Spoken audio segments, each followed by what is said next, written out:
all are doing great, and I am back with another exciting video.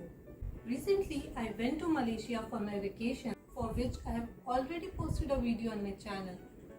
So if you haven't watched that video yet, go and watch it now. The link is in the description box. So in today's video we will be talking about my Malaysia trip, and I will be giving you some very important tips so that you can save your time, enjoy your trip, and most important, do not repeat the mistakes that I have already done and somewhere messed up with the trip. So watch the video till the end to know exactly what happened with me in my Malaysia trip. So without wasting much time, let's get started. So the first and foremost part to start your international trip is the visa.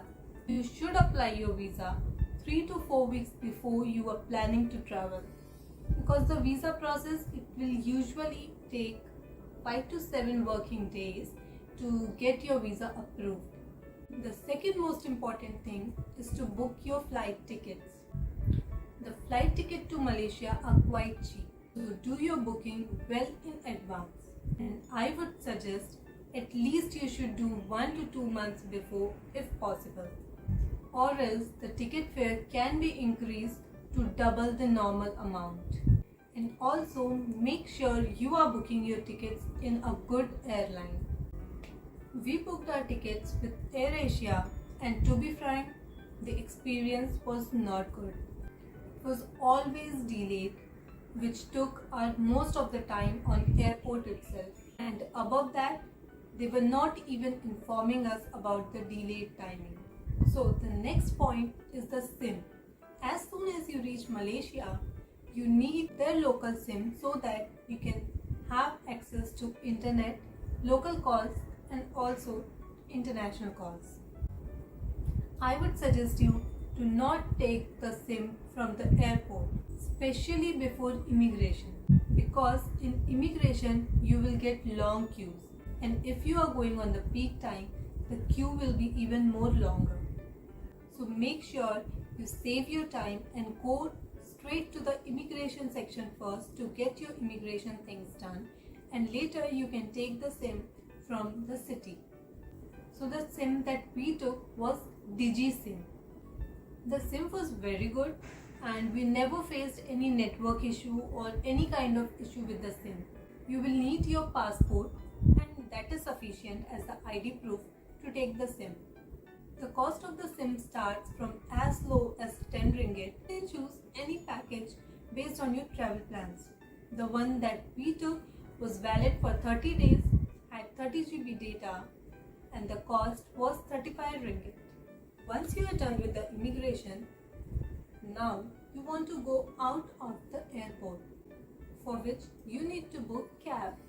So you can download Grab app, which is very convenient to book cab all over Malaysia. But here also you will have a time constraint, because sometimes after booking they might take more than normal time to reach to your place. Moving forward to the next point, if you are planning to travel to both the places, that is Kuala Lumpur and Langkawi, which I would highly suggest, yes, you should visit both the places because both of them are very good. So the point is, you should keep at least 2 days for Kuala Lumpur if you have sufficient time. One day you can visit the places, and the other day you can spend your time in the shopping, because Kuala Lumpur has all the big brands in a very cheaper rates. So you can go there and shop a lot. But if in case you do not have much time, then also you should keep at least 1 full day to avoid any kind of rush. So the last point is, you should book your hotel rooms in advance before reaching to Malaysia. I know most of you will do this, but still, for anyone who is feeling like, okay, we will book the rooms after reaching Malaysia, so let me tell you, no, it's a bad idea. Maybe you will not get good rooms, or even end up getting no rooms at all. So it's better if you book your room in advance. So now, as I told you in the beginning, I will also tell you what happened with me on my trip and why these basic points are very much important. As you know, we are in Singapore, so we took a morning flight from Singapore to Kuala Lumpur. Our plan was to visit Batu Cave and KL Tower, and then we will come back to airport as we booked the flight to Langkawi on the same night.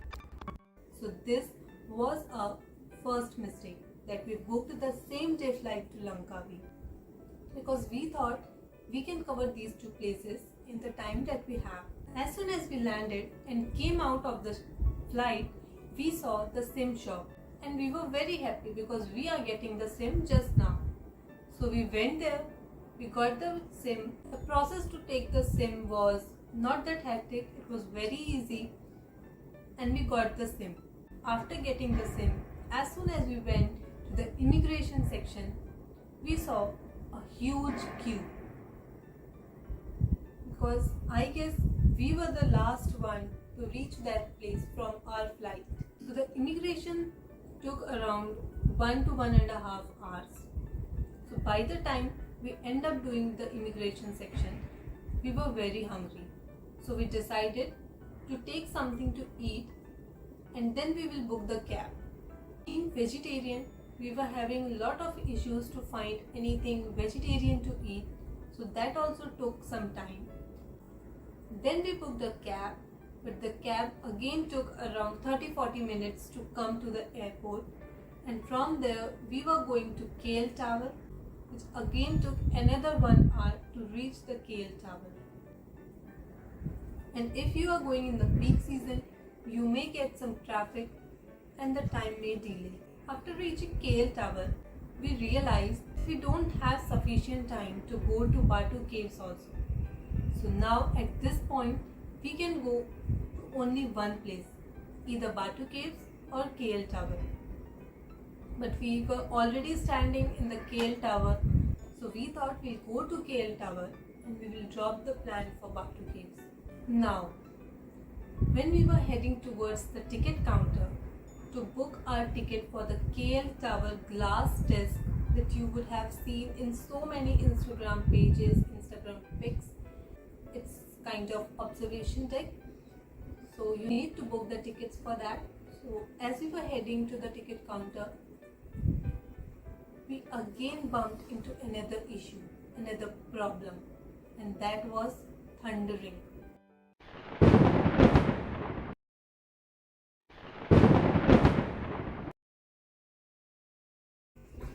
The ticket counter, that person told us that the glass door observation deck is closed because it's thundering and it's quite risky to go there.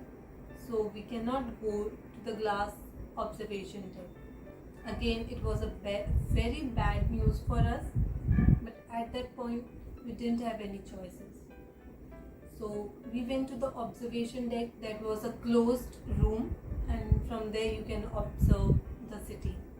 It was also quite okay, but I personally went for the glass observation deck, but I couldn't go there because of the weather. After going to that, we again booked a cab back to the airport because now we have another flight to catch for Langkawi.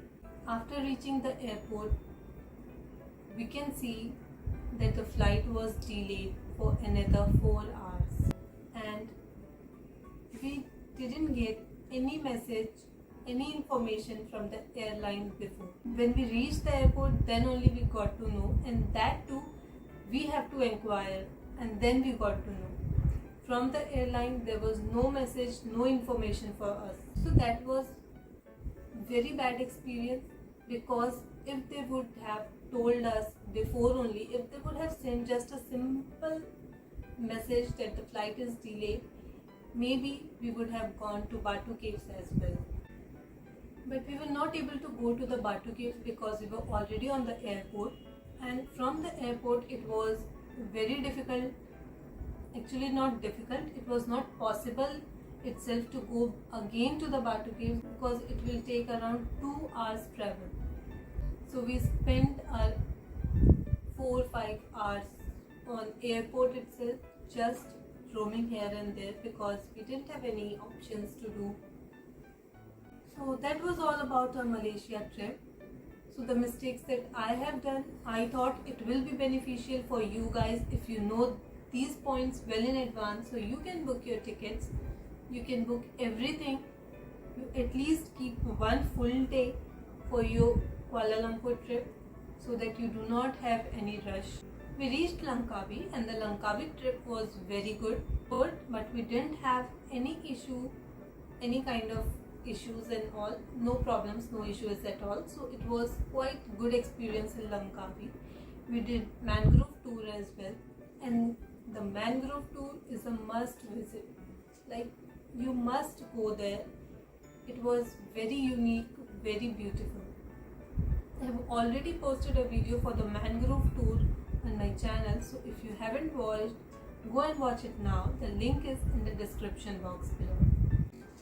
So very soon I will be posting a detailed video for Malaysia visa for Indians.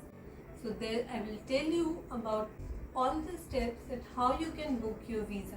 So stay tuned for all the videos, and also please comment down and let me know were these points anywhere helpful for you. If you like the video, do give it a thumbs up, share it with your friends and family, and comment your thoughts. Thank you.